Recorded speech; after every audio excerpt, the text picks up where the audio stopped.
Ертеде түлкі мен тырна дос болыпты. Түлкі бір күні тырнаны қонаққа шақырыпты.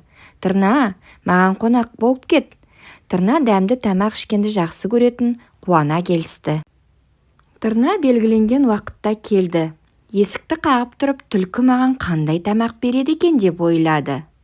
Кел, Тырна, кел, деді түлкі. Сені көргеніме қуаныштымын. Түлкі қонақты құрметтеп төрге шығарды. Тамақты екеуіне де тәрелкеге салды. Же, Тырна достым, же, ұялма. Тырна қанша тырысса да, түлкінің берген тамағын жей алмады. Ұзын тұмсығымен тәрелкені әрі тоқылдатып, бері тоқылдатып, тамақты татып та көрмеді. Түлкі өзінің тәрелкесіндегі тілімен жалап, жұқтап жеп қойды да, Тырнаға айтты. Тырна, менің тамағым саған ұнамады ғой деймін.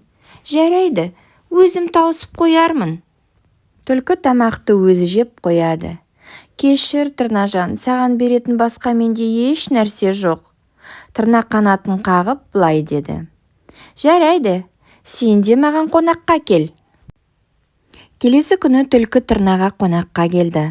Амансың ба, Тырнажан, жағдайың қалай? Бәрі жақсы ма? Қайырлы күн, түлкішек, сені күтіп отырмын. Тырна түлкіні үйіне кіргізіп, үстелге отырғызады. Үстелдің үстінде сұйық тамақ құйылған биік, жіңішке құмыра тұр. Түлкі дәм алып отыр. Шамам келгенше дәмді дайындауға тырыстым. Дәмді тағамның иісі үйдің ішін алып кетті. Түлкі құмыраның ар жағына бір, бер жағына бір шығады, ал құмыраның мойны жіп-жіңішке, ұзын. Түлкінің тұмсығы ең болмаса тілімен жалауға да жетпеді. Ал Тырнаның тұмсығы дәл осы құмыра үшін жаратылғандай ұзын. Ол тамақты ұзын тұмсығымен ішіп жатып, түлкіге қулана қарап қояды.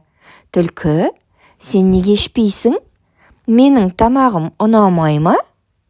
Бір апта тамақ ішпейтіндей тойып аламын деп ойлаған түлкінің көңіл күйі түсіп кетті. Қоштаспастан есікті қатты жауып шығып кетті. Ал Тырна болса қанатын қағып қала берді.